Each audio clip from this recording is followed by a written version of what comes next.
നമസ്കാരം. എല്ലാവർക്കും നല്ലൊരു ശുഭ ദിനം നേരുകയാണ്. നമുക്ക് പതിവ് പോലെ ഇന്ന് 5 പത്രങ്ങൾ എങ്ങനെയാണ് വാർത്തകൾ വിന്യസിച്ചിരിക്കുന്നത് എന്ന് നോക്കാം. ആദ്യം മലയാള മനോരമ. മലയാള മനോരമയുടെ ഒന്നാമത്തെ പേജാണ് ഇത്. പതിവ് പോലെ ഇന്നും മലയാള മനോരമക്ക് പരസ്യത്തിന്റെ ജാക്കറ്റ് പേജാണ്. ഒന്നാം പേജിൽ വലിയ പരസ്യം.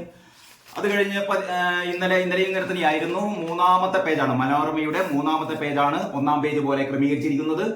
ഇതിലെ പ്രധാന വാർത്ത എന്ന് പറയുന്നത് മെയിൻ സ്റ്റോറി ഇരട്ടി രക്ഷ എന്നുള്ളതാണ്. അതിന്റെ ഇടതുഭാഗത്ത് CPM-ൽ പുതിയ പ്രതിസന്ധി.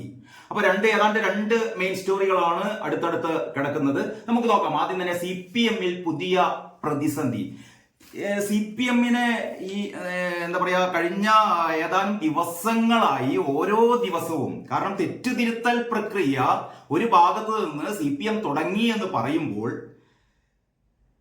ഇങ്ങനെ മുമ്പൊന്നും സംഭവിച്ചിട്ടില്ല. ഓരോ ദിവസവും നമുക്കറിയാം ഈ SFI-ക്കാർ കാട്ടിക്കൂട്ടിയ തോന്നിവാസങ്ങൾ നമുക്കറിയാം. അത് നമ്മൾ ചർച്ച ചെയ്തതാണ്.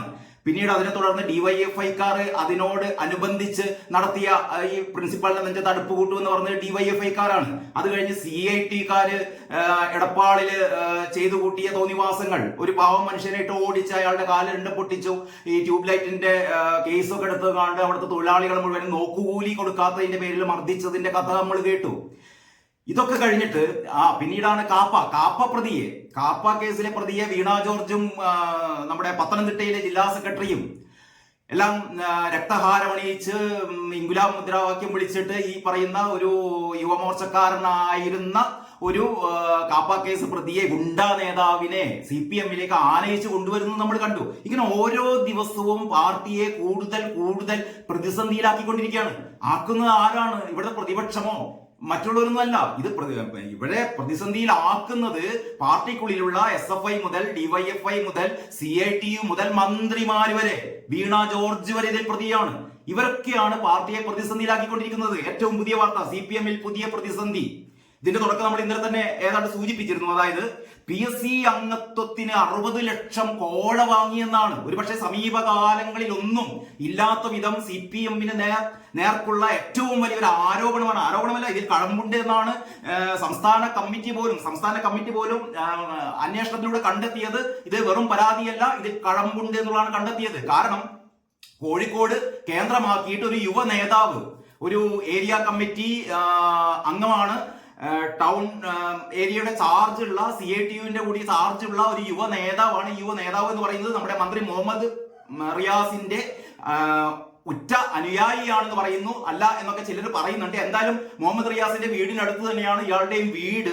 അങ്ങനെയുള്ള യുവ നേതാവ് 60 ലക്ഷം രൂപയാണ് PSC അംഗത്വത്തിന് വേണ്ടിയിട്ട് ഒരു വനിതാ ഡോക്ടറിൽ നിന്ന് വാങ്ങിയത്. 60 ലക്ഷം രൂപ വാങ്ങിയില്ല, അതിന്റെ ഒരു അഡ്വാൻസ് എന്നുള്ള രീതിയിൽ 22 ലക്ഷം രൂപ, 20 ലക്ഷം രൂപ ഈ പറയുന്ന അംഗത്വത്തിന് വേണ്ടിയിട്ടുള്ള ഒരു അഡ്വാൻസ് തുകയും 2 ലക്ഷം രൂപ ഇതിനുള്ള അദ്ദേഹത്തിന്റെ ചെലവ്, യാത്രാപ്പണിയും മറ്റുള്ള ചെലവും 2 ലക്ഷം രൂപ, അങ്ങനെ 22 ലക്ഷം രൂപ CPM-ന്റെ ഒരു ഏരിയ കമ്മിറ്റി അംഗം വാങ്ങിയത്. നിങ്ങൾക്ക് എന്ത് തരാം? PSC അംഗത്വം തരാം. PSC അംഗത്വത്തിന് വേണ്ടിയിട്ട് ഒരു CPM അനുഭാവിയായ ഒരു ഡോക്ടർ 60 ലക്ഷം രൂപ മുടക്കുക എന്ന് പറഞ്ഞാൽ ഇതിന് പിന്നിലുള്ള അപകടം നമ്മൾ മനസ്സിലാക്കണം. 60 ലക്ഷം രൂപ മുടക്കുന്നത് എന്തിനു വേണ്ടിയിട്ടാണ്? കാരണം PSC അംഗമായി കഴിഞ്ഞാൽ ഇവർ നേടിയെടുക്കുന്ന, ഇവർ കൊള്ള ചെയ്തുണ്ടാക്കുന്ന അല്ലെങ്കിൽ നിയമനങ്ങളിലൂടെ ഇവർക്ക് കിട്ടാൻ പോകുന്ന കോടികൾ, ഈ കോടികൾ മുന്നിൽ കണ്ടിട്ടാണ് ഇവിടെ 60 ലക്ഷം രൂപ മുടക്കുന്നത്. അപ്പൊ CPM-നെ സംബന്ധിച്ചിടത്തോളം നമ്മൾ ഇന്നലെ വരെ നമ്മൾ വിശ്വസിച്ചിരുന്നത് CPM-ൽ ഇമാതിരി ഇടപാടുകളൊന്നും ഇല്ലാതാണ്. മറ്റ് ഘടകകക്ഷികൾ പലരും അവരുടെ PSC അംഗത്വം അവർ വിൽപ്പന നടത്താറുണ്ട് എന്നുള്ളത് ഒരു എന്താ പറയാ പരസ്യമായ ഒരു രഹസ്യമാണ്. അതേസമയം CPM കുറെയൊക്കെ ആദർശ നിഷ്ഠയുള്ളവരാണ് എന്നുള്ളൊരു തെറ്റിദ്ധാരണ നമുക്കുണ്ടായിരുന്നു. ആ തെറ്റിദ്ധാരണ നമുക്ക് മാറ്റാം. 60 ലക്ഷം രൂപക്കാണ് CPM എന്ന് പറയുന്നത് PSC-യുടെ അംഗത്വം വിൽപ്പന. അതായത് ഇവിടെ വല്യങ്ങാടിയില് കൊപ്രയും പിണ്ണാക്കൊക്കെ വിൽപ്പനക്ക് വെച്ച പോലെ PSC അംഗത്വം വിൽപ്പനക്ക് വെച്ചിരിക്കുന്നു കോഴിക്കോടൻ അങ്ങാടിയിൽ. ഇത് അംഗത്ത് വെച്ചിരിക്കുന്നത് ഇത് നമ്മുടെ മുഹമ്മദ് റിയാസ് ഇടപെട്ടുകൊണ്ട് ഇത് നടത്തി തരുന്ന പറയുന്നത് നമുക്കറിയാം. സംസ്ഥാന കമ്മിറ്റിയാണ് CPM-ന്റെ. ഇത് പൈസ വാങ്ങിയത് ഏരിയ കമ്മിറ്റി അംഗമാണ്. ഏരിയ കമ്മിറ്റികളൊന്നുമല്ല PSC അംഗത്തെ തീരുമാനിക്കുക. അപ്പൊ PSC അംഗത്തെ തീരുമാനിക്കണമെങ്കിലോ അല്ലെങ്കിൽ ഒരു നിശ്ചിത ഒരു പ്രത്യേക ഒരു ആളെ PSC അംഗമായി നോമിനേറ്റ് ചെയ്യണമെങ്കിലോ ഒക്കെ ഇത് സംസ്ഥാന കമ്മിറ്റിയാണ് ചെയ്യുക. സംസ്ഥാന കമ്മിറ്റി അംഗമാണ് റിയാസ്. അപ്പൊ റിയാസിനെ ഇടപെട്ടുകൊണ്ട് റിയാസിനെ കൊണ്ട് നമുക്ക് ചെയ്യിപ്പിക്കാം എന്ന് പറഞ്ഞിട്ടാണ് ഈ പറയുന്ന വനിതാ ഡോക്ടറിൽ നിന്ന് 22 ലക്ഷം രൂപ ഇയാൾ വാങ്ങിയിരിക്കുന്നത്. ഇത് നമ്മുടെ ലോക്സഭാ തെരഞ്ഞെടുപ്പിന് മുമ്പ് നടന്നൊരു സംഭവമാണ്. നേരത്തെ തന്നെ കോഴിക്കോടൻ രാഷ്ട്രീയ വൃത്തങ്ങളിലൊക്കെ ഇത് ചർച്ചയാണ്. ഇത് ആരാണ് വാങ്ങിയത്, എന്തിനാണ് വാങ്ങിയത്, ഇതിന്റെ പിന്നിൽ ആരൊക്കെയാണ്? ഒറ്റ കാര്യം മാത്രമേ ഉള്ളൂ. ഇതിന്റെ പിന്നിൽ ഈ യുവ നേതാവ്, ലോക്കൽ കമ്മിറ്റി, ഏരിയ കമ്മിറ്റി അംഗമായ CIDUവിന്റെ ചുമതലയുള്ള ഈ നേതാവ്, ഈ നമ്മുടെ റിയാസിന്റെ സന്തത സഹചാരി എന്നൊക്കെ വിശേഷിപ്പിക്കാവുന്ന ഈ നേതാവ് മാത്രമാണ് എന്ന് ആരെങ്കിലും കരുതുന്നുണ്ടോ? ഇതൊരു വൻ കോക്കസ് ആണ് എന്നുള്ളത് റിയാസ് തന്നെ കഴിഞ്ഞ ദിവസം പറഞ്ഞു. അതായത് ജില്ലാ കമ്മിറ്റിയിൽ, കോഴിക്കോട് ജില്ലാ കമ്മിറ്റിയിൽ ഒരു കോക്കസ് പ്രവർത്തിക്കുന്നുണ്ട്. ഈ കോക്കസ് പ്രവർത്തിക്കുന്ന ഈ കോക്കസിന്റെ ആൾക്കാർ ആരൊക്കെയാണ്? ജില്ലാ കമ്മിറ്റിയുടെ ജില്ലാ സെക്രട്ടറി, CPMന്റെ ജില്ലാ സെക്രട്ടറി മോഹനൻ മാഷ് അറിയാതെ നടക്കുവോ? മോഹനൻ മാഷ് എന്ന് പറയുന്നത് ചില്ലറക്കാരനല്ല, നമുക്കറിയാം. കാര്യങ്ങളൊക്കെ വളരെ വിശദമായി മനസ്സിലാക്കുകയും പാർട്ടിക്കുള്ളിൽ അത്രയും ആഴത്തിലുള്ള വേരുകളുള്ള ആളാണ് മോഹനൻ മാഷ് ജില്ലാ സെക്രട്ടറി ആയിരിക്കുമ്പോ കോഴിക്കോട് ഇമ്മാതിരി തോന്നിവാസം ഒരു ഏരിയ കമ്മിറ്റി അങ്ങ് ചെയ്യൂ? ഇവിടെ റിയാസ് അറിയാതെ റിയാസിന്റെ പേര് ഉപയോഗിച്ച് ഇയാൾ ചെയ്യും. റിയാസിന്റെ മാത്രമല്ല, സച്ചിൻ ദേവിന്റെ പേര്, പിന്നെ ആരോഗ്യ മന്ത്രാലയത്തിലെ ചില ആൾക്കാരുടെ പേര്, തോട്ടത്തിൽ രവീന്ദ്രന്റെ പേര് വരെ ഇവർ ഉപയോഗിച്ചതെന്നാണ് പറയുന്നത്. ഇവരൊക്കെ കൂടി ചേർന്നിട്ട് നിങ്ങൾക്ക് ഈ അംഗത്വം വാങ്ങിച്ചു തരാം, PSC അംഗത്വം വാങ്ങിച്ചു തരാം എന്ന് പറയുന്ന ഒരു അതിഭീകരമായ, മുൻകാലങ്ങളിലൊന്നും ഇല്ലാത്ത വിധത്തിലുള്ള വൻ അഴിമതിയാണ് CPMൽ നടമാടിക്കൊണ്ടിരിക്കുന്നത്. ഇത് പാർട്ടിക്കുള്ളിൽ വെച്ച് ഇന്നിപ്പം ജില്ലാ സെക്രട്ടേറിയറ്റ് ചേരുന്നുണ്ട്. കോഴിക്കോട് ജില്ലാ സെക്രട്ടേറിയറ്റ് മുഹമ്മദ് റിയാസിന്റെ സാന്നിധ്യത്തിൽ ഇന്ന് ചേർന്നുകൊണ്ടിരിക്കുകയാണ്. ഇവരിത് ഈ പരാതി, അതായത് 22 ലക്ഷം മുടക്കിയിട്ട് 22 ലക്ഷം കൊടുത്തിട്ടും PSC അംഗത്വം കിട്ടിയില്ല. അവസാനം പറഞ്ഞു ആയുഷ് മന്ത്രാലയത്തിൽ ഒരു പ്രത്യേക ഒരു പദവി കൊടുക്കാന്നൊക്കെ പറഞ്ഞു, അതും കൊടുത്തില്ല. അവസാനം ഗതി കെട്ടിട്ട് ഈ പറയുന്ന വനിതാ ഡോക്ടർ എന്താ പറയാ, പാർട്ടിയെ സമീപിക്കുകയാണ്, പാർട്ടി ജില്ലാ ഘടകത്തെ സമീപിക്കുകയാണ്. ജില്ലാ ഘടകം ആ പരാതി സംസ്ഥാനത്തേക്ക് കൊടുക്കുന്നു, സംസ്ഥാന കമ്മിറ്റി അത് അന്വേഷിക്കുന്നു. അപ്പം ഇതിന്റെ ഓഡിയോ സഹിതമാണ് കൊടുക്കുന്നത്, വെറുതെ ഒരു ആരോപണം മാത്രമല്ല. അതായത് ഞങ്ങള് ഈ PSC അംഗത്വം വാങ്ങിച്ചു തരാം, റിയാസിനെ ഇടപെടിപ്പിച്ചുകൊണ്ട് അല്ലെങ്കിൽ മറ്റു തരത്തിലുള്ള മുതിർന്ന നേതാക്കളെ ഇടപെടിപ്പിച്ചുകൊണ്ട് നിങ്ങൾക്ക് ഈ പറയുന്ന PSC അംഗത്വം ഉറപ്പുവരുത്തും എന്നുള്ള ഓഡിയോ സഹിതമാണ് ഈ പരാതിക്കാരി ഈ കാര്യം പാർട്ടി അറിയിക്കുന്നത്. അപ്പൊ പാർട്ടി തീർച്ചയായും ഒരു പ്രാഥമിക അന്വേഷണം നടത്തിയപ്പോൾ ഇത് ശരിയാണെന്ന് ബോധ്യപ്പെട്ട് കഴിഞ്ഞത് എങ്ങനെ കള്ളനെ പിടിക്കുക? കള്ളന്മാരെന്ന് പറഞ്ഞാൽ സ്വന്തം ആൾക്കാരാണ്. ഈ പറയുന്ന വെറും അവസാന സഭയാകുന്ന ഏരിയ കമ്മിറ്റി അംഗത്തെ പാർട്ടിയിൽ നിന്ന് പുറത്താക്കുകയോ അയാളെ തരം താഴ്ത്തുകയോ അയാൾക്കെതിരെ എന്തെങ്കിലും നടപടി സ്വീകരിക്കുകയോ ഒക്കെ ആയിരിക്കും അവസാനം ചെയ്യുക. പക്ഷെ അതല്ലല്ലോ പ്രശ്നം. ഇതെന്ന് പറയുന്നത് ഒരു ഭീകരമായ അഴിമതിയാണ്. ഇത് പാർട്ടി കോടതി തീരുമാനിക്കേണ്ടതല്ല. പണ്ട് ജോസഫൈൻ ടീച്ചർ പറഞ്ഞ പോലെ ഞങ്ങൾക്ക് കോടതിയുണ്ട്, ഞങ്ങൾക്ക് പോലീസ് ഉണ്ട് എന്നൊക്കെ പറയുന്ന പ്രശ്നം മാത്രമല്ല ഇത് 60 ലക്ഷം രൂപക്ക് PSC അംഗത്വം എന്ന് പറയുന്ന ഒരു ഭരണഘടനാ പദവിയുള്ള ഒരു സ്ഥാനം 60 ലക്ഷം രൂപക്ക് വിൽപ്പന നടത്തിയതാണ്. ആ വിൽപ്പന നടത്തിയതിനെ കുറിച്ച് ഇവിടെ പോലീസ് അന്വേഷിക്കേണ്ടതാണ്. ഞാനും ചോദിക്കട്ടെ, റിയാസിനെതിരെയാണ് ആരോപണം ഉയർന്നത്. റിയാസിന്റെ കൈകൾ ശുദ്ധമാണെങ്കിൽ റിയാസ് എന്തുകൊണ്ട് പോലീസിൽ പരാതിപ്പെട്ടുകൂടാ? എന്റെ പേര് ഉപയോഗിച്ചുകൊണ്ട് ഈ പറയുന്ന ഏരിയ കമ്മിറ്റി അംഗം ഇങ്ങനെ ഒരു പണമിടപാട് നടത്തിയിരിക്കുന്നു, ഇയാളെ ചോദ്യം ചെയ്യണം, ഇയാൾക്കെതിരെ നടപടി വേണം എന്ന് റിയാസ് പോലീസിൽ പരാതിപ്പെടണ്ടേ? ഇത് പോലീസിൽ നിന്നും പരാതിപ്പെടില്ലേ? പരാതിക്കാരി എന്തായാലും പോലീസിൽ പരാതിപ്പെടില്ല. കാരണം പറഞ്ഞിട്ടാണെങ്കിൽ ഇതൊക്കെ ഒരു അണ്ടർഗ്രൗണ്ട് പരിപാടികളാണ്. ഇത് പോലീസിൽ പരാതിപ്പെട്ടതൊന്നും കാര്യമില്ല. ഇവരും പാർട്ടി അനുഭാവിയാണ്. അപ്പൊ പാർട്ടി അനുഭാവിയായ ഇവർക്ക് ഈ പറയുന്ന അംഗത്വം കൊടുക്കാൻ വേണ്ടിയിട്ട് എനിക്ക് തോന്നുന്നു പാർട്ടിക്കുള്ളിലെ ഈ പറയുന്ന ഞാൻ പേരെടുത്ത് പറയുന്നില്ല, എല്ലാ നേതാക്കന്മാരും ഇതിൽ പങ്കുണ്ട്. അതല്ലാതെ ഇത് നടക്കില്ല. CPMൽ ഈ കാര്യം നടക്കില്ല. ഇത് കോൺഗ്രസിലോ അല്ലെങ്കിൽ മറ്റേതെങ്കിലും പാർട്ടിയിലാണെങ്കിൽ വിശ്വസിക്കായിരുന്നു. ഏതെങ്കിലും ഒരു മറ്റൊന്ന് പറഞ്ഞാൽ ഇത് വനിതാ ഡോക്ടറാണ്, വിവരമില്ലാത്ത ആളൊന്നുമില്ല. അപ്പൊ ഒരു വനിതാ ഡോക്ടറിൽ നിന്ന് ഈ പറയുന്ന വനിതാ ഡോക്ടർ 22 ലക്ഷം രൂപ ഈ പറയുന്ന ഏരിയ കമ്മിറ്റി അംഗത്തെ മാത്രം വിശ്വസിച്ച് കൊടുക്കുന്നതിൽ ആയിരിക്കില്ല. ഇവർക്ക് അറിയാം ഇതിലൊക്കെ പിന്നിൽ ചരട് വലിക്കാൻ വേണ്ടിയിട്ട് ഉന്നത നേതാക്കളുണ്ട്, മന്ത്രിമാരുണ്ട്, സംസ്ഥാന കമ്മിറ്റി അംഗങ്ങളുണ്ട് എന്നൊക്കെ ഇവർക്കറിയാം. ഇതിന്റെ ഒരു ബലത്തിലായിരിക്കും ഇവർ കാശ് കൊടുത്തത്. അപ്പൊ ഇത്തരത്തിലുള്ള ഒരു വലിയ അഴിമതിയാണ്. CPM ഒരു വലിയ പ്രതിസന്ധിയിലാണ് അകപ്പെട്ടിരിക്കുന്നത്. ഇന്നലെ മുതൽ തന്നെ ചാനൽ ചർച്ചകളും ഇത് സംബന്ധിച്ചുള്ള സോഷ്യൽ മീഡിയ വാർത്തകളൊക്കെ നിങ്ങളൊക്കെ കേട്ടിരിക്കും. ഏതായാലും മലയാള മനോരമയുടെ ഏറ്റവും പ്രധാനപ്പെട്ട സ്റ്റോറി ഇതാണ്. PSC അംഗത്വത്തിന് 60 ലക്ഷം CPMൽ പുതിയ പ്രതിസന്ധി. 22 ലക്ഷം കൈമാറി എന്ന പരാതിയിൽ മന്ത്രി മുഹമ്മദ് റിയാസിന്റെ പേരും അന്വേഷണത്തിന് ജില്ലാ കമ്മിറ്റിക്ക് കൈമാറിയതായി വിവരം. ഇതിൽ പറയുന്നു, മനോരമയുടെ ലേഖിക എഴുതിയ വാർത്തയാണ്. PSC അംഗത്വത്തിന് നേതാവ് കോഴ വാങ്ങിയെന്ന ആരോപണം CPMൽ പുതിയ പ്രതിസന്ധിയായി. ഹോമിയോ ഡോക്ടർമാരായ ദമ്പതിമാരാണ് 22 ലക്ഷം രൂപ ടൗൺ ഏരിയ കമ്മിറ്റി അംഗത്തിന് കൈമാറിയതെന്ന് പറയുന്നത്. 60 ലക്ഷം രൂപ നൽകിയാൽ PSC അംഗത്വം നൽകാമെന്നായിരുന്നു വാഗ്ദാനം. ഇതിൽ 20 ലക്ഷം രൂപ PSC അംഗത്വത്തിനും 2 ലക്ഷം രൂപ മറ്റു ചെലവുകൾക്കുമായി ആദ്യഘട്ടത്തിൽ കൈമാറി. അതായത് 22 ലക്ഷം രൂപ ആദ്യഘട്ടത്തിൽ കൈമാറി. വനിതാ ഡോക്ടർക്ക് വേണ്ടി ഭർത്താവാണ് പണം നൽകിയത്. അംഗത്വം കിട്ടാതെ വന്നപ്പോൾ ആയുഷ് മിഷനിൽ ഉയർന്ന തസ്തിക വാഗ്ദാനം ചെയ്തെങ്കിലും അതും നടന്നില്ല. ഏറെ നാൾ കഴിഞ്ഞിട്ടും പണം തിരികെ കിട്ടാത്തതോടെയാണ് ഡോക്ടർ കോട്ടൂളിയിലെ പാർട്ടി നേതൃത്വത്തിന് പരാതി നൽകിയത്. കോട്ടൂളി ഘടകം ഇത് ജില്ലാ കമ്മിറ്റിക്ക് കൈമാറി. ഈ കോട്ടൂളി ഘടകത്തിലാണ് റിയാസ് താമസിക്കുന്നതും ഈ പറയുന്ന പണം വാങ്ങി എന്ന് പറയുന്ന ആള് താമസിക്കുന്നതും ഈ യുവ നേതാവ് താമസിക്കുന്നതും. അങ്ങനെ സംസ്ഥാന സെക്രട്ടേറിയറ്റ്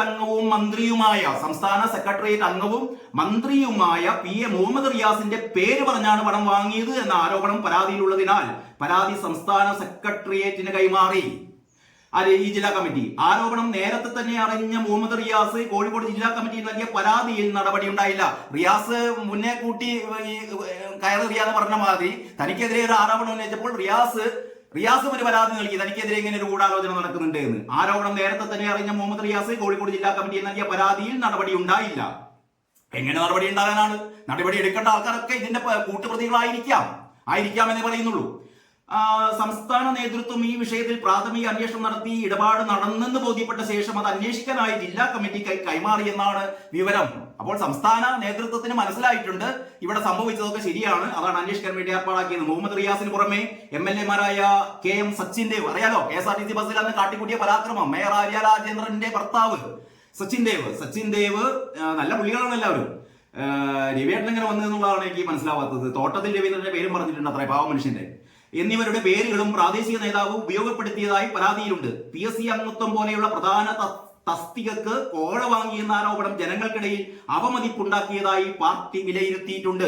പാർട്ടിക്ക് മനസ്സിലായി ജനങ്ങൾക്കിടയിൽ അവമതിപ്പുണ്ടാക്കുന്നതൊന്നും ഇനി മുതൽ ചെയ്യാൻ പാടില്ല എന്ന് മേൽന്ന് പ്രകാശ് കാരാട്ടും യെച്ചൂരിയൊക്കെ നിർദ്ദേശം കൊടുത്തിട്ടാണ് ഈ മാതിരി തോന്നിയാസം നടന്നുകൊണ്ടിരിക്കുന്നതെന്ന് മനസ്സിലാക്കണം നിങ്ങൾ. ഇതാണ് തെറ്റുതിരുത്തൽ. പ്രതിയുടെ അയൽവാസിയായ പ്രാദേശിക നേതാവിനെതിരെ കർശന നടപടി ഉണ്ടാകുമെന്നാണ് വിവരം.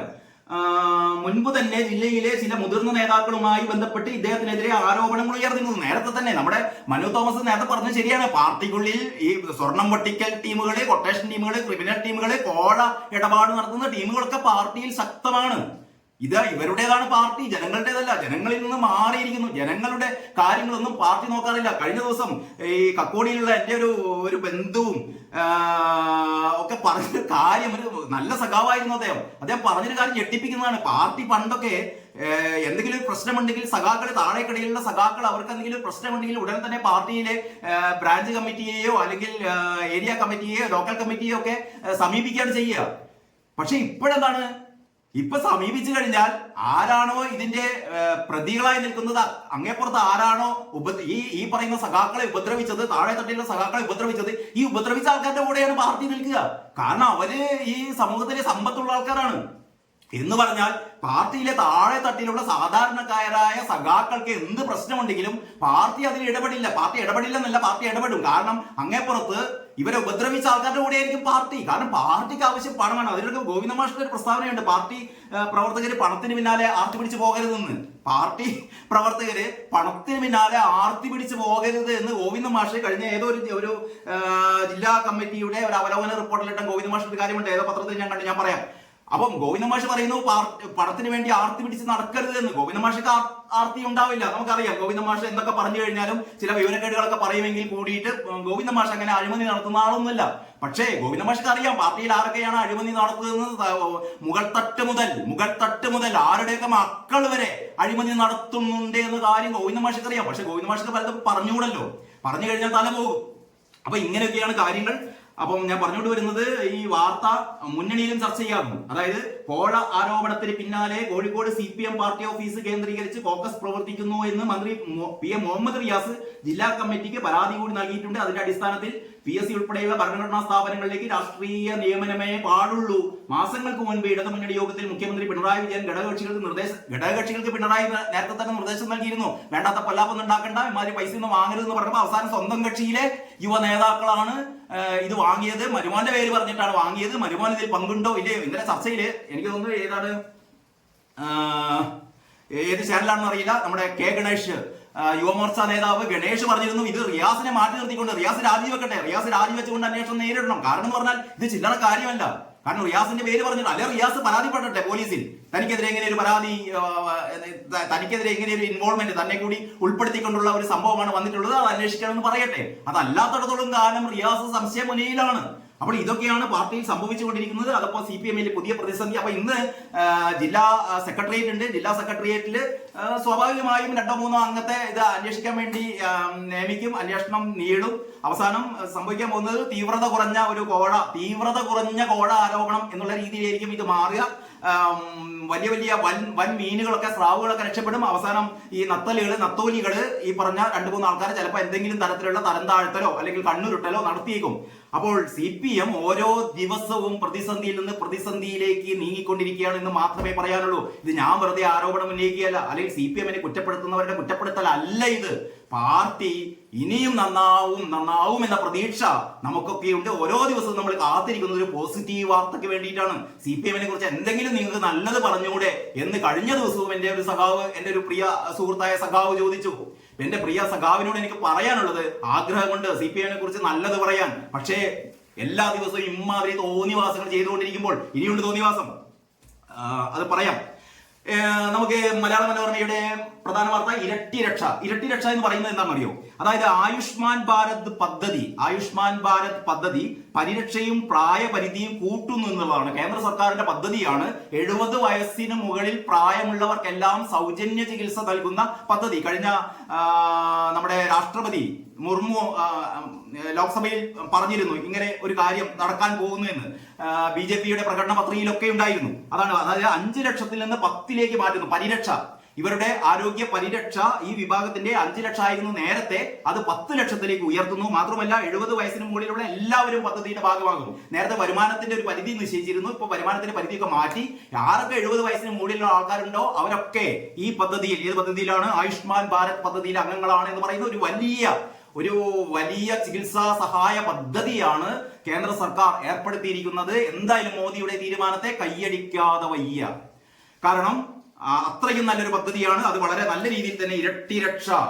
കാരണം ഈ മുതിർന്നവരെ ദ്രോഹിക്കുന്ന ഒരു പരിപാടി ഇവിടെ നമ്മുടെ തിരുവമ്പാടിയിൽ നടന്ന് അതിന്റെ പശ്ചാത്തലത്തിൽ കൂടി വേണം ഈ വാർത്തയെ നമ്മൾ സമീപിക്കാൻ. മുതിർന്നവരെ സംരക്ഷിക്കാൻ കേന്ദ്ര സർക്കാർ ഏത് വിധത്തിലാണ് ശ്രമിക്കുന്നത്, അതേപോലെ തന്നെ മുതിർന്ന പൗരന്മാരെ ഇരുട്ടത്ത് നിർത്താൻ പിണറായി സർക്കാരിന്റെ മന്ത്രിയും ഇവിടുത്തെ IAS ഉദ്യോഗസ്ഥരും താഴെത്തട്ടിലുള്ള ട്രേഡ് യൂണിയനുകാരും എങ്ങനെയൊക്കെ ശ്രമിച്ചുകൊണ്ടിരിക്കുന്നു എന്നുള്ളത് കഴിഞ്ഞ ദിവസം നമ്മുടെ തിരുവമ്പാടിയിൽ ഒരു വീട്ടിൽ വൈദ്യുതി ബിൽ അടയ്ക്കാൻ താമസിച്ചതിന്റെ പേരിൽ, അല്ലെങ്കിൽ വൈദ്യുതി കട്ട് ചെയ്തതിന്റെ പേരിലുണ്ടായ അസംബന്ധ നാടകങ്ങൾ, ആ വാർത്തയിലേക്ക് വരാം. അപ്പൊ ഇതിനു മുമ്പേ ഈ ഇരട്ടി രക്ഷ എന്നുള്ള വാർത്തയിലെ ആദ്യത്തെ പാരഗ്രാഫ് ഇങ്ങനെയാണ്: കേന്ദ്ര സർക്കാരിന്റെ സൗജന്യ ആരോഗ്യ ഇൻഷുറൻസ് പദ്ധതിയായ ആയുഷ്മാൻ ഭാരതിന്റെ പരിരക്ഷ 5 ലക്ഷം രൂപയിൽ നിന്ന് 10 ലക്ഷമാക്കി ഉയർത്തിയേക്കും. അതായത് ഈ വരുന്ന 23-ാം തീയതി നിർമ്മല സീതാരാമന്റെ ബജറ്റിൽ ഇങ്ങനെ ഉണ്ടായേക്കും. 70 വയസ്സിന് മുകളിലുള്ള എല്ലാവരെയും പദ്ധതിയുടെ ഭാഗമാക്കാനുള്ള ചർച്ചകളും സജീവമാണ്. അനുമതി ലഭിച്ചാൽ 23-ന് കേന്ദ്ര ബജറ്റിൽ പ്രഖ്യാപനം ഉണ്ടാവും എന്നാണ്. ഇനി ഞാൻ നേരത്തെ പറഞ്ഞ കാര്യം, 2 പകൽ നീണ്ട നാടകീയത ഒടുവിൽ വെളിച്ചമെത്തി. മനോരമയുടെ ഈ ബോട്ടം ബാർ സ്റ്റോറിയാണ്. 2 പകൽ നീണ്ട നാടകീയത ഒടുവിൽ വെളിച്ചമെത്തി. തിരുവമ്പാടിയിലെ വീട്ടിൽ KSEB വൈദ്യുതി പുനഃസ്ഥാപിച്ചത് ഇന്നലെ രാത്രി 9-ന്. ഈ നാട്ടിലെ ഇന്നേ വരെ നടക്കാത്ത കാര്യങ്ങളാണ് തിരുവമ്പാടിയിൽ നടന്നത്. ഇത് നമ്മളങ്ങനെ നിസ്സാരമായി പറയാൻ പറ്റില്ല. പണ്ടൊരു പറച്ചിലുണ്ടല്ലോ, എന്താണ്? മോന്തായം വളഞ്ഞാൽ കഴുക്കോലുകളൊക്കെ വളയുമെന്ന്. ഇവിടെ മോന്തായം തന്നെ വളഞ്ഞിരിക്കുകയാണ്. കാരണഭൂതൻ എന്ന് വിളിക്കരുത്, കേരളദാസന്റെ നേതൃത്വത്തിലുള്ള ഒരു ഭരണം ഇങ്ങനെ വളഞ്ഞ വഴിക്ക്, അല്ലെങ്കിൽ വേറെ ഒരു നേരായതല്ലാത്തൊരു വഴിക്ക് പോകുമ്പോൾ സ്വാഭാവികമായും അതിന് താഴെയുള്ള മന്ത്രിമാർ, അതിന് താഴെയുള്ള ഉദ്യോഗസ്ഥർ, ട്രേഡ് യൂണിയൻ നേതാക്കന്മാർ, എല്ലാവരും, സംഘടിത ശക്തിയുള്ള ഈ തൊഴിലാളി വർഗം എല്ലാവരും ഈ തരത്തിലുള്ള മുഷ്ക് കാട്ടും. ഇവിടെ ഒറ്റപ്പെട്ടു പോകുന്ന ആരാണെന്ന് പറയുക? സാധാരണ ജനങ്ങളാണ് ഒറ്റപ്പെട്ടു പോകുന്നത്. ഇതാണ് തിരുവമ്പാടിയിൽ സംഭവിച്ചത്. തിരുവമ്പാടിയിൽ വൈദ്യുതി ബില്ലടയ്ക്കാൻ വേണ്ടിയിട്ട് വൈദ്യുതി ബില്ല് അടച്ചില്ല. സ്വാഭാവികമാണ്, നമുക്കൊക്കെ ചിലപ്പോൾ വൈദ്യുതി ബില്ല് അടയ്ക്കാൻ വേണ്ടി മറന്നു പോകുമ്പോൾ സാധാരണയായിട്ട് വൈദ്യുതി കണക്ഷൻ KSEB ഈ വീടുകളിലെ പാവപ്പെട്ടവര് വൈദ്യുതി ബില്ല് അടയ്ക്കാഞ്ഞാൽ തൊട്ടടുത്ത നിമിഷം തന്നെ ആ ലാസ്റ്റ് ഡേറ്റ് കഴിഞ്ഞ് പൈസ അടച്ചില്ലെങ്കിൽ വൈദ്യുതി കട്ട് ചെയ്യും. വലിയ വലിയ ബിസിനസ്സുകാരോ അല്ലെങ്കിൽ വൻ കോർപ്പറേറ്റ് സ്ഥാപനങ്ങളോ അല്ലെങ്കിൽ അത്തരത്തിലുള്ള പൊതുമേഖലാ സ്ഥാപനങ്ങളോ ഒന്നും വർഷങ്ങളായി ഈ വൈദ്യുതി ബില്ല് അടച്ചില്ലെങ്കിലും ഇവർ അടുത്തേക്ക് പോകില്ല, പേടിയാണ്. പക്ഷെ ഈ പാവപ്പെട്ടവര് വൈദ്യുതി ബില്ല് അടച്ചില്ലെങ്കിൽ വേണം, വൈദ്യുതി ബില്ലിന്റെ തുക കൃത്യസമയത്ത് അടയ്ക്കേണ്ടതാണ്. അങ്ങനെ അടയ്ക്കാത്തതിന്റെ പേരിൽ വൈദ്യുതി ബന്ധം വിച്ഛേദിച്ചു. പക്ഷേ ഓൺലൈനായിട്ട് പൈസ അടച്ചിട്ടും ഉടൻ തന്നെ വൈദ്യുതി ബന്ധം സ്ഥാപിച്ചില്ല. അതിന്റെ പേരിൽ ഈ വൈദ്യുതി ഓഫീസിലെ സെക്ഷൻ ഓഫീസിലെ ജീവനക്കാരുമായി ഈ പറയുന്ന വൈദ്യുതി ബന്ധം കട്ട് ചെയ്ത വീട്ടിലെ അജ്മൽ എന്ന് പറയുന്ന അയാളൊരു യൂത്ത് കോൺഗ്രസ് പ്രവർത്തകരാണ്. അങ്ങനെ അജ്മലും അജ്മലിന്റെ കൂട്ടാളികളും ചേർന്ന് അവിടെ പോയി വാക്കേറ്റൊക്കെ ഉണ്ടാക്കി. അതിന്റെ പേരില് പിറ്റേ ദിവസം ഇവരെന്താ ചെയ്തതെന്ന് വെച്ചാൽ ഈ പൈസ അടച്ചതിന്റെ പേരിൽ വൈദ്യുതി ബന്ധം പുനഃസ്ഥാപിച്ച വൈദ്യുതി ബന്ധം വീണ്ടും കട്ട് ചെയ്തതിന് കാരണം എന്ന് പറയുന്നത് ഈ പറയുന്ന അജ്മലും കൂട്ടരും ഈ ഇലക്ട്രിസിറ്റി സെക്ഷൻ ഓഫീസിൽ എത്തിയിട്ട് അവിടുത്തെ ഉദ്യോഗസ്ഥന്മാർക്ക് നേരെ ഇയാൾ ചെയ്തത് ഇയാളുടെ ഈ വൈദ്യുതി ബന്ധം കട്ട് ചെയ്തപ്പോൾ ഫ്രിഡ്ജിന്റെ ഉള്ളിലുള്ള അയാളുടെ കറികളൊക്കെ കേടുവന്നു. ആ കറികള് പ്രഷർ കുക്കറിലെ കറി എടുത്തിട്ട് ഈ എന്ന് പറഞ്ഞാൽ വളിച്ചുപോയ ഈ കറി എടുത്തിട്ട് ഈ ഉദ്യോഗസ്ഥന്മാരുടെ മേലേക്ക് ഇയാൾ ഒഴിച്ചു എന്നാണ് പറയുന്നത്. ഇയാൾ തന്നെ പറയുന്നത് ഞാൻ അങ്ങനെ ചെയ്തിട്ടുണ്ട്. അതല്ലാതെ ആ ഓഫീസ് തല്ലി തകർക്കുകയോ ഉദ്യോഗസ്ഥന്മാരെ കയ്യേറ്റം ചെയ്യുകയോ ഒന്നും ചെയ്തിട്ടില്ല. ആ സമയത്തെ വികാരം കൊണ്ട് ഇങ്ങനെ ഒരു തെറ്റ് ചെയ്തു. ശരി തന്നെ. ഞാൻ ചോദിക്കുന്നത്, അല്ലെങ്കിൽ കഴിഞ്ഞ ദിവസങ്ങളിലൊക്കെ കേരളീയ സമൂഹം ചോദിച്ചതാണ്, ഇങ്ങനെ വൈദ്യുതി ഓഫീസിലേക്ക് ഇങ്ങനെ ഒരു ആക്രമണം നടത്തിയെന്ന് വിചാരിക്കാം. ആക്രമണം നടത്തിയെന്ന് നമുക്കറിയില്ല. ഇയാൾ കറി ഒഴിച്ചു എന്നുള്ളത് മാത്രമേ ഇയാൾ പറയുന്നുള്ളൂ. ബാക്കി ഓഫീസ് തല്ലി തകർത്തു, കമ്പ്യൂട്ടർ തല്ലി തകർത്തു, അവിടുത്തെ ആൾക്കാരെ മുഴുവനും തല്ലി മർദ്ദിച്ച് അവശരാക്കി എന്നൊക്കെയാണ് ഈ പറയുന്ന KSEB ഓഫീസിലെ ഉദ്യോഗസ്ഥർ പറയുന്നത്. എന്ത് തന്നെയാകട്ടെ, ഇത്തരം കാര്യങ്ങൾ ചെയ്താൽ പോലീസിലല്ലേ പരാതിപ്പെടേണ്ടത്, പോലീസിലല്ലേ നടപടിയെടുക്കേണ്ടത്. അതിന് പകരം എന്താണ് ചെയ്തത്? അതിന് പകരം ചെയ്തത് കൃഷ്ണൻകുട്ടി എന്ന് പറയുന്ന മന്ത്രിയും ഈ CMD അവരുടെ managing director chairman and managing director Biju Prabhakaran കൂടി ചെയ്ത ഒരു അധമ പ്രവൃത്തി, നികൃഷ്ട പ്രവൃത്തി. ഈ വീട്ടിലെ വൈദ്യുതി ബന്ധം വിച്ഛേദിച്ചു. ഈ വീട്ടിലെ വൈദ്യുതി ഈ പറയുന്ന അജ്മലിന്റെ പിതാവിന്റെ പേരിലാണ്. ആ വീട്ടില് അബ്ദുൾ റസാഖ് അല്ലെ, യെസ്, അബ്ദുൾ റസാഖും മറിയവും ഈ പറയുന്ന വയസ്സായ പ്രായം ചെന്ന ഉമ്മയും ഉപ്പയും താമസിക്കുന്ന രോഗികളായ ഇവരുടെ മരുന്നുകളൊക്കെ, ഈ താപനില കുറഞ്ഞ അവസ്ഥയിൽ സൂക്ഷിക്കേണ്ട മരുന്നുകളൊക്കെ ഫ്രിഡ്ജിലുണ്ട്. ഇവർക്ക്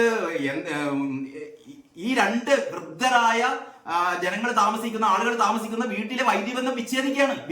ഇത് എന്ത് നിയമമാണ്? എന്ത് കാട്ടുനീതിയാണിത്? എങ്ങനെയാണ് ചെയ്യേണ്ടത് പോലീസ്? ഇത് ഇവിടുത്തെ അംഗീകൃത നിയമങ്ങളൊന്നും ഞങ്ങൾ അംഗീകരിക്കില്ല. ഞങ്ങൾക്ക് തോന്നിയത് മന്ത്രിയാണ് നിർദ്ദേശം കൊടുത്തത്. ഇതിന്റെ ഏറ്റവും വലിയ രസം എന്ന് പറയുന്നത്, മന്ത്രി കളക്ടറോട് വിളിച്ചു പറഞ്ഞിട്ട് കളക്ടർ തഹസീൽദാരെ ചുമതലപ്പെടുത്തുകയാണ്. ഇവരുടെ അടുത്ത് നിന്ന് സത്യവാങ്മൂലം, ഈ ഉപ്പയുടെയും ഉമ്മയുടെ അടുത്ത് നിന്ന് സത്യവാങ്മൂലം എന്താണെന്നറിയോ? അതായത് മുതിർന്ന പ്രായപൂർത്തി വന്ന ഈ അജ്മൽ എന്ന് പറയുന്ന മകൻ ഇനി മുതൽ അക്രമങ്ങളൊന്നും നടത്തില്ല, പ്രകോപനമൊന്നും ഉണ്ടാക്കില്ല എന്ന് നിങ്ങൾ മുദ്രക്കടലാസിൽ എഴുതി ഒപ്പിട്ട് തന്നാൽ ഞങ്ങൾ വൈദ്യുതി ബന്ധം പുനഃസ്ഥാപിച്ചു തരാമെന്ന്. ഇത് എവിടുത്തെ നിയമമാണിത്? അതായത് പ്രായപൂർത്തിയായ മക്കള് നേരായ വഴിക്ക് നടത്തുമെന്ന് ഉമ്മയും ഉപ്പിയും ഒപ്പിട്ട് കഴിഞ്ഞാൽ നിങ്ങളുടെ വീട്ടിലേക്ക് വൈദ്യുതി ബന്ധം തരാം. ഇങ്ങനെ നമ്മൾ കേട്ടാൽ അത്ഭുതപ്പെട്ടു പോകുന്ന ഒരു ജനാധിപത്യ രാജ്യത്തും ഇവർക്ക് ഭരണഘടനയൊക്കെ ഉയർത്തിപ്പിടിച്ച് അതിന്റെ പേരിൽ ആവേശം കൊള്ളുന്നവരാണ് ഈ പറയുന്ന. ഇത് ചെയ്തത് ഇടതുപക്ഷ യൂണിയനിൽപ്പെട്ട ആൾക്കാരും ഇടതുപക്ഷ മന്ത്രിയും ഇവരോടൊക്കെ ആശ്രിത മനോഭാവം പുലർത്തുന്ന ഈ പറയുന്ന IAS ഉദ്യോഗസ്ഥനാണ് ഇതൊക്കെ ചെയ്യുന്നത്. ഇങ്ങനെയുള്ള അതിനീചമായ ഒരു പ്രവൃത്തിയാണ് ഇവിടെ കണ്ടത്, നമ്മുടെ തിരുവമ്പാടിയിൽ കണ്ടത്. അവസാനം ജനങ്ങളുടെ ഒരു ഒരുമ, ജനങ്ങളുടെ പ്രതിഷേധം അത് ഫലം കണ്ടു. അവസാനം ഈ പറയുന്ന സത്യവാങ്മൂലവും വേണ്ട, ഒന്നും വേണ്ട. അവസാനം രാത്രി 9 മണിയോടെയാണ് ഇന്നലെ രാത്രി 9 മണിയോടെയാണ് ആ വീട്ടിൽ വൈദ്യുതി ബന്ധം പുനഃസ്ഥാപിച്ചു കൊടുത്തത്. അപ്പൊ അങ്ങനെയുള്ളൊരു കാര്യം കൂടി, കാപ്പാ ചുമത്തിയ പ്രതിയെ മാലയിട്ട് സ്വീകരിച്ചതിന് പിന്നാലെ ഈ പറയുന്ന CIT-കാരെ കാല് തല്ലിയൊടിച്ചതിന് പിന്നാലെ പാവപ്പെട്ട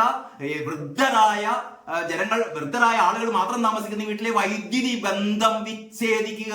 കാരണം നമുക്കൊരു കുടിവെള്ളം എന്താ പറയാ, അത് റദ്ദാക്കിയാലോ അല്ലെങ്കിൽ മറ്റു ബദൽ മാർഗങ്ങളുണ്ട് അത് വാങ്ങാൻ.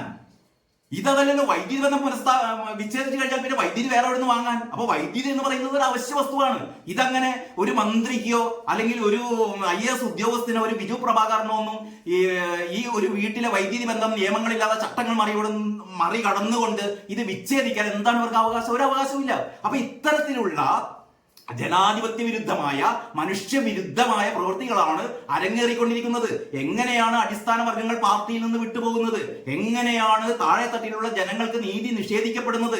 അവരെന്തുകൊണ്ട് പാർട്ടിയിൽ നിന്ന് അകന്നു പോകുന്നു എന്നതിനൊക്കെയുള്ള ഉത്തരം തെറ്റുതിരുത്തൽ ഒരു ഭാഗത്ത് നടക്കുമെന്ന് പറയുമ്പോൾ ഓരോ ദിവസവും സംഭവിച്ചുകൊണ്ടിരിക്കുന്നത് പാർട്ടി തലത്തിൽ, മന്ത്രിതലത്തിൽ, ഉദ്യോഗസ്ഥ തലത്തിൽ, എല്ലാ തലത്തിലും ജനങ്ങളെ ഉപദ്രവിച്ചുകൊണ്ടിരിക്കുകയാണ്, ജനങ്ങളെ ശത്രുപക്ഷത്ത് നിർത്തിക്കൊണ്ടിരിക്കുകയാണ്. അതാണ് മനോരമ 2 പകൽ നീണ്ട നാടകീയത ഒടുവിൽ വെളിച്ചമെത്തി. തിരുവമ്പാടിയിലെ വീട്ടിൽ KSEB വൈദ്യുതി പുനഃസ്ഥാപിച്ചത് ഇന്നലെ രാത്രി 9 എന്ന് പറയുന്ന വാർത്തയുണ്ട്. ഞാൻ കാര്യങ്ങളൊക്കെ പറഞ്ഞതുകൊണ്ട് ഈ വാർത്ത വായിക്കുന്നില്ല. ഇതൊക്കെയാണ് മനോരമയുടെ 1-ാം പേജ് എന്ന് പറയുന്നത്. ഇതിന്റെ ടോപ്പ് ബാർ വേറൊരു കാര്യമുണ്ട്. ഗുഡ്സ് ട്രെയിന് മുകളിൽ കയറിയ വിദ്യാർത്ഥി ഷോക്കേറ്റ് മരിച്ചു. യുവതലമുറ എന്തും ഏതും എന്താ പറയാ അപകടത്തെ കുറിച്ച് ഒരു ധാരണയുമില്ലാതെ സാധാരണ നിർത്തിയിട്ട ഗുഡ്സ് ട്രെയിനിന്റെ അടിയിൽ കൂടെ പോലും നൂണ്ട് കിടക്കരുത് എന്നാണ് പറയാ. റെയിൽവേ ഇടക്കിടക്ക് ഇത്തരത്തിലുള്ള അപകട മുന്നറിയിപ്പുകളൊക്കെ നൽകാറുണ്ട്. പലപ്പോഴും പല സ്റ്റേഷന് സമീപവും ഗുഡ്സ് ട്രെയിനുകളൊക്കെ നിർത്തിയിട്ടുണ്ടായിരിക്കും. പാളം കടക്കാൻ വേണ്ടിയിട്ട് ആളുകൾ ഗുഡ്സ് ട്രെയിനിന്റെ അടിയിലൂടെ പാളം നൂണ്ട് കിടക്കാറുണ്ട്. അപ്പോഴായിരിക്കും ചിലപ്പോൾ ട്രെയിൻ നീങ്ങുക. അപ്പോൾ അതൊക്കെ ഏറ്റവും അപകടകരമായ കാര്യമാണ്. പക്ഷെ ഈ വിദ്യാർത്ഥി ചെയ്തത് ട്രെയിനിന്റെ ഈ പറയുന്ന ഗുഡ്സ് ട്രെയിനിന്റെ മുകളിലൂടെ പാളത്തിന്റെ അപ്പുറം കടക്കാൻ വേണ്ടി ശ്രമിച്ചപ്പോഴാണ് ഷോക്കേറ്റ് ഈ വിദ്യാർത്ഥി മരിക്കുന്നത്. ഇങ്ങനെയുള്ള അപകടങ്ങൾ എല്ലാവരും ശ്രദ്ധിച്ചാൽ നന്ന് എന്ന് മാത്രം പറയുന്നു. മനോരമയുടെ ഉള്ളിലെ പേജ്, സമയം വൈകിയതുകൊണ്ട് മനോരമയുടെ ഉള്ളിലെ പേജിലേക്ക് അധികം കടക്കുന്നില്ലെങ്കിലും 1-2 കാര്യങ്ങൾ മാത്രം പറയാം. നെതന്യാഹുവിനെതിരെ ഇസ്രായേലിലെ പ്രക്ഷോഭം തുടങ്ങി. കാരണം ഈ ബന്ദികളെ എങ്ങനെയെങ്കിലും ഹമാസിന്റെ കയ്യിൽ നിന്ന് മോചിപ്പിക്കാൻ വേണ്ടിയിട്ട് ഹമാസുമായി ഈ ഒത്തുതീർപ്പ് ചർച്ച, വെടിനിർത്തൽ ചർച്ച, അമേരിക്കയുടെ നിർദ്ദേശപ്രകാരമുള്ള ഒരു വെടിനിർത്തൽ ചർച്ചയ്ക്ക് ഏതാണ്ട് ദോഹയില് അതിന്റെ ഒരു ആദ്യഘട്ടം വിജയപ്രദമായിരുന്നു എന്നാണ് മനസ്സിലാക്കുന്നത്. അത് നെതന്യാഹു പിന്നോട്ട് പോകരുത്, ഈ രീതിയിൽ എങ്ങനെയെങ്കിലും യുദ്ധം അവസാനിപ്പിക്കണം എന്നുള്ള രീതിയിലുള്ള ഒരു സംഭവം ഇസ്രായേലിൽ നടന്നുകൊണ്ടിരിക്കുന്നു. ആ വാർത്ത കൊടുത്തിരിക്കുന്നു. പിന്നെ ബിനോയ് വിശ്വത്തിനെതിരെ ബിനോയ് വിശ്വം പറഞ്ഞല്ലോ SFIക്കാർ മുഴുവൻ ഈ പറയുന്ന പ്രാകൃത യുഗത്തിലാണ്, ഇവരെന്ത് നന്നാക്കണമെന്ന് ബിനോയ് വിശ്വം പറഞ്ഞപ്പോൾ അത് റഹീമിന് പൊള്ളി. കാരണം റഹീമിന് ആവശ്യം ഇത്തരത്തിലുള്ള ഗുണ്ടാപ്പട SFIയിൽ വളർന്നു വരണമെന്നാണ്. എന്നിട്ട് റഹീം ബിനോയ് വിശ്വത്തിനെ പഠിപ്പിക്കുകയാണ്. എന്റെ റഹീമെ, ബിനോയ് വിശ്വത്തിനെ പഠിപ്പിക്കാനൊന്നും റഹീം ആയിട്ടില്ല. അതൊന്ന് മനസ്സിലാക്കിയാൽ മതി. പിന്നീട് മനോരമയുടെ ഉള്ളിലെ പേജിൽ ഇതിന്റെ കൊച്ചി കാത്തിരിക്കുന്ന ആസൂത്രണ സമിതി എന്നുള്ളതാണ് മനോരമയുടെ എഡിറ്റോറിയൽ. KSEBക്ക് കിട്ടാനുള്ളത് 2310 കോടി. മനോരമയുടെ ഉള്ളിലെ പേജിൽ, മനോരമയുടെ ഏത് പേജാണ്? 7-ാം പേജിൽ മനോരമയുടെ 7-ാം പേജിലെ ഏറ്റവും പ്രധാനപ്പെട്ട വാർത്തയാണ് ഫ്യൂസ് ഊരുന്നത് പാവങ്ങളുടെ. ഞാൻ നേരത്തെ പറഞ്ഞു, അത് ഫ്യൂസ് ഊരുന്നത് പാവങ്ങളുടെ. KSEBക്ക് കിട്ടാനുള്ളത് 2310 കോടി രൂപ KSEBക്ക് തിരിച്ചെടുക്കാനുണ്ട് കേട്ടോ. അത് ഈ പാവങ്ങളുടെ അല്ല. അതായത് വയനാട്ടിൽ മാത്രം ഒരു വർഷത്തിനിടെ വൈദ്യുതി വിച്ഛേദിച്ചത് 3113 പട്ടികവർഗ കുടുംബങ്ങളുടെ. ഒന്ന് ആലോചിക്കണം, വയനാട്ടില് 3113 പട്ടികവർഗ കുടുംബങ്ങൾ വൈദ്യുതി ചാർജ് അടയ്ക്കാത്തതിന് ഇവരുടെ വൈദ്യുതി വിച്ഛേദിച്ച കൂട്ടര് ഈ പൊതുമേഖലാ സ്ഥാപനങ്ങള്, സർക്കാർ സ്ഥാപനങ്ങൾ ഉൾപ്പെടെ 2310 കോടി രൂപ കുടിശ്ശികയുണ്ടായിട്ടും അവരുടെ ഫ്യൂസ് ഊരുന്നില്ല. കാരണം സംഘടിതരല്ലാത്ത പാവപ്പെട്ട ജനങ്ങളെ പുറത്ത് കുതിര കയറാനേ ഇവർക്കൊക്കെ പറ്റൂ. മറ്റുള്ളവരെ തൊടാൻ ഇവർക്ക് പറ്റില്ല. ആ വാർത്ത അനൂജിന്റെ വാർത്തയാണ്. MA അനൂജ്. സർക്കാർ സ്വകാര്യ സ്ഥാപനങ്ങളുടെ വൻതുക കുടിശ്ശിക പിരിച്ചെടുക്കാൻ മടിക്കുന്ന KSEB ബലം പിടിക്കുന്നത് സാധാരണക്കാരായ ഉപയോക്താക്കളോട്. 2023 മാർച്ച് 1 ശേഷം വയനാട് ജില്ലയിൽ മാത്രം 3113 പട്ടികവർഗ കുടുംബങ്ങളുടെ വൈദ്യുതിയാണ് ബിൽ കുടിശ്ശികയെ തുടർന്ന് KSEB വിച്ഛേദിച്ചത്. ഇതിൽ 1514 കുടുംബങ്ങൾക്ക് വൈദ്യുതി പുനഃസ്ഥാപിച്ച് നൽകിയിട്ടുമില്ല. പകുതിയോളം കുടുംബങ്ങൾക്ക് ഇപ്പോഴും വൈദ്യുതി പുനഃസ്ഥാപിച്ച് നൽകിയിട്ടില്ല. ചെറിയ പൈസ 100 രൂപ 120 രൂപ ആ രീതിയിലുള്ള ചെറിയ പൈസയായിരുന്നു ഇവരുടെ അടുത്തുനിന്ന് കിട്ടാനുള്ളത്. അതിന്റെ പേരിലാണ് വിച്ഛേദിച്ചത്. അതേസമയത്ത് 2024 മാർച്ച് 31 വരെയുള്ള കണക്കനുസരിച്ച് 2310.70 കോടി രൂപയാണ് സർക്കാർ സ്വകാര്യ സ്ഥാപനങ്ങളിൽ നിന്ന് പിരിഞ്ഞു കിട്ടാനുള്ളത്. പലിശ കൂടാതെയാണ് ഈ തുക. ജല അതോറിറ്റി, പമ്പ് ഹൗസുകൾ, പോലീസ്, ആശുപത്രി, കൃഷിഭവൻ എന്നിവർക്കൊഴികെ എല്ലാവർക്കും കുടിശ്ശിക നോട്ടീസ് നൽകുകയും അടയ്ക്കാത്തവരുടെ വൈദ്യുതി വിച്ഛേദിച്ച് റവന്യൂ റിക്കവറി നടപടികൾ സ്വീകരിക്കുകയും ചെയ്യുന്നുണ്ടെന്നാണ് KSEB വിശദീകരണം. എവിടെ? ഇതൊക്കെ വിശദീകരണം മാത്രം, ഒന്നും സംഭവിക്കുന്നില്ല. അപ്പൊ നമുക്ക് തൽക്കാലം മനോരമ അവിടെ നിർത്താം. മനോരമയിൽ വീണ്ടും ഒരുപാട് വാർത്തകളുണ്ട്, നമുക്ക് പറഞ്ഞു തുടങ്ങിയാൽ തീരില്ല. അതുകൊണ്ട് മനോരമ തൽക്കാലം നിർത്തിയിട്ട് നമുക്ക് ദേശാഭിമാനി എന്താണ് പറയുന്നത് നോക്കാം. ദേശാഭിമാനി പറയുന്നു, ബില്ലടച്ചിട്ടില്ലെന്ന് മുൻപും പരാതി. നേരത്തെ പറഞ്ഞ അജ്മലിന്റെ വീട്ടിലെ കാര്യമാണ്. അപ്പൊ ദേശാഭിമാനി ഈ പറയുന്ന ഈ തൊഴിലാളി വർഗ താല്പര്യങ്ങളാണ്. അതേസമയത്ത് പാവപ്പെട്ട ജനങ്ങളെ ദേശാഭിമാനിക്ക് താല്പര്യമില്ല. അതുകൊണ്ട് പറയുന്നത് ബില്ലടച്ചില്ലെന്ന് മുൻപും പരാതി. മുൻപ് ഇയാൾ എത്ര ആൾക്കാർ ബില്ലടയ്ക്കാത്തവരുണ്ടാവും. ബില്ലടയ്ക്കാത്ത ആൾക്കാരുടെ വൈദ്യുതി ബന്ധം വിച്ഛേദിക്കും. ബില്ലടച്ചു കഴിഞ്ഞാൽ അത് പുനഃസ്ഥാപിച്ചു കൊടുക്കും. അങ്ങനെ ഇയാൾ മുമ്പും വിച്ഛേദിച്ചിട്ടുണ്ട്. എന്തോ വലിയ കാര്യം പോലെ 6 കോളം തലക്കെട്ടിലാണ്, അല്ല 5 കോളം തലക്കെട്ടിലാണ് ദേശാഭിമാനി മേലെ തന്നെ വീശി അടിച്ചത്. ബില്ലടച്ചില്ലെന്ന് മുൻപും പരാതി. എന്നിട്ട് അതിന്റെ ഡെക്കാണ് ഏറ്റവും രസകരം. അജ്മലിന്റെ പിതാവിന്റെ പേരിൽ 11 വൈദ്യുതി കണക്ഷൻ. ഇതെന്തൊരു വലിയ കുറ്റം പോലെ. അജ്മലിന്റെ പിതാവിന്റെ പേരിൽ 11 വൈദ്യുതി കണക്ഷൻ ഉണ്ടത്രേ. എനിക്ക് തോന്നുന്നത് പീഡിക മുറികളായിരിക്കും. ഇവരുടെ പേരിൽ ഒരു 11 പീഡിക മുറികളുണ്ട്. ഓരോ പീഡിക മുറിയും ഓരോരോ കണക്ഷൻ ആയിരിക്കും. ഇതാണ് 11 കണക്ഷനുകളുടെ പേരുണ്ടായിട്ട് എന്താ പ്രശ്നം? അപ്പൊ ഇതെന്തോ ഒരു വലിയ പാതകം പോലെ. ഈ അജ്മലിന്റെ പിതാവിന്റെ പേരിൽ 11 വൈദ്യുതി കണക്ഷൻ ബില്ലടച്ചില്ലെന്ന് മുൻപും പരാതി. വിച്ഛേദിക്കാനെത്തുമ്പോൾ വാക്തർക്കവും ഭീഷണിയും. 2022 പണം അടച്ചത് പോലീസ് സഹായത്തോടെ എന്നൊക്കെയാണ് പറയുന്നത്. തിരുവമ്പാടിയിൽ KSEB ഓഫീസ് അടിച്ചു തകർത്ത ഉള്ളാട്ടിൽ അജ്മലിന്റെ പിതാവ് റസാഖിന്റെ പേരിലുള്ളത് 11 വൈദ്യുതി കണക്ഷൻ. അതാണ് ആദ്യത്തെ ഇൻട്രോട്ടോ. ഏറ്റവും വലിയ സംഭവം. 10 വാണിജ്യാവശ്യ കണക്ഷനുകളാണ്. ഞാൻ നേരത്തെ പറഞ്ഞ പോലെ പീഡിക മുറികളിലേത്. ഇവർ സ്ഥിരമായി ബില്ലടയ്ക്കാറില്ല. വൈദ്യുതി വിച്ഛേദിക്കാനെത്തുമ്പോൾ വാക്തർക്കവും ഭീഷണിയും പതിവാണ് എന്നാണ് ആ വാർത്ത വരുന്നത്. പിന്നീട് വൈദ്യുതി ബന്ധം പുനഃസ്ഥാപിച്ചു കൊടുത്തതിനെ പറ്റി കാര്യമുണ്ട്. പിന്നെ വിലപേശൽ തുടങ്ങി 6 ലക്ഷം കോടി വീതം ഇതാണ് ദേശാഭിമാനിയുടെ മെയിൻ സ്റ്റോറി. വിലപേശൽ തുടങ്ങി 6 ലക്ഷം കോടി വീതം വേണമെന്ന് നിതീഷും നായിഡുവും, അതായത് ബജറ്റ് അവതരിപ്പിക്കുമ്പോൾ ഈ പറഞ്ഞ നായിഡുവും നമ്മുടെ നിതീഷും പറയുന്നു അവരുടെ സംസ്ഥാനങ്ങൾക്ക് 6 ലക്ഷം കോടി വീതം ബജറ്റ് വിഹിതം അനുവദിക്കണം എന്നാണ് ഇവർ പറയുന്നത് എന്നുള്ള രീതിയിലുള്ള പ്രശാന്തിന്റെ ഒരു സ്പെഷ്യൽ സ്റ്റോറിയാണ്. 3ാം മോദി സർക്കാരിന്റെ ആദ്യ ബജറ്റിൽ കേന്ദ്രത്തിൽ നിന്ന് 6 ലക്ഷം കോടിയോളം രൂപയുടെ പദ്ധതികൾ വീതം വേണമെന്ന് ഇരു നേതാക്കളും ആവശ്യം ഉന്നയിച്ചു. എത്രമാത്രം സത്യമുണ്ട് എന്ന് നമുക്കറിയില്ല. ട്രെയിന് മുകളിൽ കയറിയ വിദ്യാർത്ഥി വൈദ്യുതാഘാതമേറ്റ് മരിച്ചു എന്നുള്ള വാർത്തയും ഇവർ കൊടുത്തിട്ടുണ്ട്. അസമിൽ പ്രളയം രൂക്ഷം. 2 അസിസ്റ്റന്റ് കമ്മീഷണർമാർക്ക് ചുമതല. കോൺഗ്രസ് കൂടോത്രം പോലീസ് അന്വേഷിക്കും. വളരെ രസകരമായ കാര്യം, നമ്മുടെ സുധാകരന്റെ വീട്ടിൽ നിന്ന് കൂടോത്രം പിടിച്ചത് പിണറായിയുടെ പോലീസ് അന്വേഷിക്കാൻ പോവുകയാണ്. പിണറായിയുടെ പോലീസ് അതിന്റെ കൂടെ ഈ പറയുന്ന കോട കൂടി ഒന്ന് അന്വേഷിക്കണം. ഇത് പരാതി കൊടുത്താരെന്നറിയോ? പൊതുപ്രവർത്തകൻ AH ഹാഫിസ് പോലീസ് മേധാവിക്ക് നൽകിയ പരാതിയുടെ അടിസ്ഥാനത്തിലാണ് നടപടി. അപ്പൊ സുധാകരന്റെ വീട്ടിൽ നിന്ന് കൂടോത്രം പിടിച്ചതിനെ കുറിച്ച് അന്വേഷിക്കുന്ന പിണറായി പോലീസുകാര് നമ്മുടെ റിയാസിന്റെ ഇടപെടലോടെ 60 ലക്ഷം രൂപ തന്നു കഴിഞ്ഞാൽ PSC അംഗത്വം തരാമെന്ന് പറയുന്ന ഒരു സംഭവത്തിന്റെ പേരിൽ ഇവര് അന്വേഷണം നടത്തുന്നില്ല. എന്തൊക്കെ കാഴ്ചകൾ!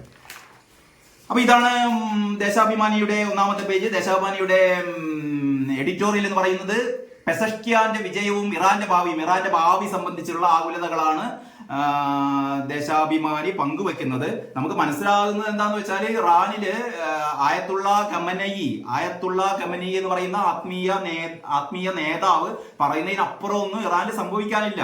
പെഷസ്കിയാൻ എന്ന് പറയുന്ന പുരോഗമനവാദി അവിടെ പ്രസിഡന്റ് ആയിട്ടും, പ്രത്യേകിച്ച് നേരത്തെ റയീസ് എന്താണോ ഹെലികോപ്റ്റർ അപകടത്തിൽ മരണമടഞ്ഞ റയീസിന്റെ ഒരു നിലപാടുകൾ എന്തൊക്കെയാണോ ആ നിലപാടുകളിൽ തന്നെ ഈ പറയുന്ന പെഷസ്കിയാനും ഉറച്ചു നിൽക്കേണ്ടി വരും. കാരണം അതല്ലാതെ ഇദ്ദേഹത്തിന് മാത്രമായി എന്തെങ്കിലും ചെയ്യാൻ പറ്റുമെന്ന് പ്രതീക്ഷിക്കേണ്ടതില്ല. നമുക്ക് മാതൃഭൂമി എടുക്കാം. മാതൃഭൂമിയുടെ ടോപ്പില് ജനാധിപത്യം ക്ഷീണിതം മാർപ്പാപ്പ പറയുന്നു. മാർപ്പാപ്പ ലോക രാജ്യങ്ങളിൽ സംഭവിച്ചുകൊണ്ടിരിക്കുന്ന കാര്യങ്ങളെ വിശകലനം ചെയ്തുകൊണ്ട് മാർപ്പാപ്പ പറയുകയാണ്, വോട്ടർമാരുടെ ഉദാസീനത മറികടക്കാൻ വഴി കണ്ടെന്ന്. നമുക്കറിയാം ഈ വോട്ടർമാരുടെ ഉദാസീനത. തെരഞ്ഞെടുപ്പില് വോട്ടിംഗ് പെർസെന്റേജ് ഇന്ത്യയിൽ മാത്രമല്ല എല്ലാ സ്ഥലങ്ങളിലും വോട്ടിംഗ് പെർസെന്റേജ് കുറഞ്ഞു വരികയാണ്. കാരണം അടിസ്ഥാന വർഗങ്ങൾക്ക് വിശ്വാസമില്ല. ഈ തിരഞ്ഞെടുത്ത് അയക്കുന്ന ആളുകൾ തങ്ങളെ വേണ്ട രീതിയിൽ പരിപാലിക്കുമെന്ന് ഇത്തരത്തിലുള്ള അടിസ്ഥാന വർഗങ്ങൾക്ക് ഒരു വിശ്വാസവുമില്ല. പിന്നെ എന്തിനാണ് വോട്ട് ചെയ്യാൻ പോകുന്നത് എന്നുള്ള രീതിയാണ്. അതിനെയാണ് മാർപ്പാപ്പ വിമർശിച്ചിരിക്കുന്നത്. ജനാധിപത്യം ക്ഷീണാവസ്ഥയിലാണെന്നും ഒരു വിഭാഗം ജനങ്ങളുടെ ഇംഗീതം നോക്കിയുള്ള പ്രവർത്തനം രാഷ്ട്രീയക്കാർ അവസാനിപ്പിക്കണമെന്നും ഫ്രാൻസിസ് മാർപ്പാപ്പ പറഞ്ഞു. പ്രീണനം അവസാനിപ്പിക്കണമെന്നാണ് മാർപ്പാപ്പയും പറയുന്നത്. ഒരു വിഭാഗത്തെ പ്രീണിപ്പിച്ചതുകൊണ്ട് കാര്യമില്ല. ജനാധിപത്യത്തിൽ നിന്ന് പുറത്തു നിൽക്കുകയാണെന്ന് ഒട്ടേറെ പേർക്ക്, ദരിദ്രർക്കും ദുർബലർക്കും തോന്നുന്നുണ്ട്. ജനാധിപത്യത്തിൽ നിന്ന് തങ്ങൾ പുറത്തായി പോയി എന്ന് ആർക്കും തോന്നരുത്. ആ രീതിയിൽ വേണം സർക്കാരുകൾ പ്രവർത്തിക്കാൻ എന്നാണ് മാർപ്പാപ്പ പറയുന്നത്. പിണറായി വിജയൻ കേൾക്കണം, ഗോവിന്ദമാഷ് കേൾക്കണം. ഇതിവിടെ മെയിൻ സ്റ്റോറി, മാതൃഭൂമിയുടെ മെയിൻ സ്റ്റോറി, വൃക്കരോഗങ്ങൾ കുട്ടികളിൽ ഇരട്ടി. ഇന്ത്യയിൽ കുട്ടികൾക്ക് വൃക്കരോഗങ്ങൾ ഇരട്ടിയാണ്. അത്രയും ആഗോള ശരാശരി മറികടന്ന് ഇന്ത്യ 2% ആഗോള ശരാശരി. പക്ഷേ ഇന്ത്യയിൽ ശരാശരി 4.9% കുട്ടികൾക്കും വൃക്കരോഗമുണ്ടെന്നാണ് കണ്ടെത്തൽ. കേരളത്തില് അത്ര വലിയ പ്രശ്നമില്ല എന്ന് ഒരു സൈഡ് സ്റ്റോറി വരുന്നു. കേരളത്തിലും രാജസ്ഥാനിലും വലിയ പ്രശ്നങ്ങളില്ല. ഏറ്റവും കൂടുതലുള്ളത് ആന്ധ്രാപ്രദേശ്, തെലങ്കാന, പശ്ചിമ ബംഗാൾ, സിക്കിം, അസം, മണിപ്പൂർ, മിസോറാം തുടങ്ങിയ സ്ഥലങ്ങളിലാണത്രേ. മറ്റൊന്ന്, മരുന്ന് വിതരണക്കാർക്ക് കിട്ടാനുണ്ട് 593.11 കോടി. അതായത് ആശുപത്രികളിലെ പ്രവർത്തനം താളം തെറ്റുകയാണെന്ന് നേരത്തെ പല പ്രാവശ്യം നമ്മൾ ഈ ഒരു പങ്ക്തിയിൽ തന്നെ പറഞ്ഞിരുന്നു. 593 കോടി രൂപ ആശുപത്രിക്കാർക്ക് കിട്ടാൻ, എന്ന് പറഞ്ഞാൽ മരുന്ന്, ആശുപത്രി ഉപകരണങ്ങൾ തുടങ്ങിയവയുടെ വിതരണക്കാർക്ക് സർക്കാർ കൊടുക്കാനുണ്ട്. മറ്റൊന്ന്, ആയുഷ്മാൻ ഭാരത് 10 ലക്ഷം രൂപയാക്കിയേക്കുമെന്ന് പറയുന്ന മനോരമയുടെ മെയിൻ സ്റ്റോറി ഇങ്ങനെയാണ്, 2 കോളത്തിലാണ് മാതൃഭൂമി കൊടുത്തത്. പിന്നീട് എന്താണ്, പിന്നെ അങ്ങനെ പ്രധാനപ്പെട്ട വാർത്തകൾ, പറയാൻ മാത്രമുള്ള വാർത്തകളൊന്നും പുറത്ത് ഇല്ല. സാഹിത്യ നഗരത്തിൽ ഇന്ന് മേയർക്ക് സ്വീകരണമുണ്ട്. നമുക്ക് കേരള കൗമുദിയിലേക്ക് കിടക്കാം.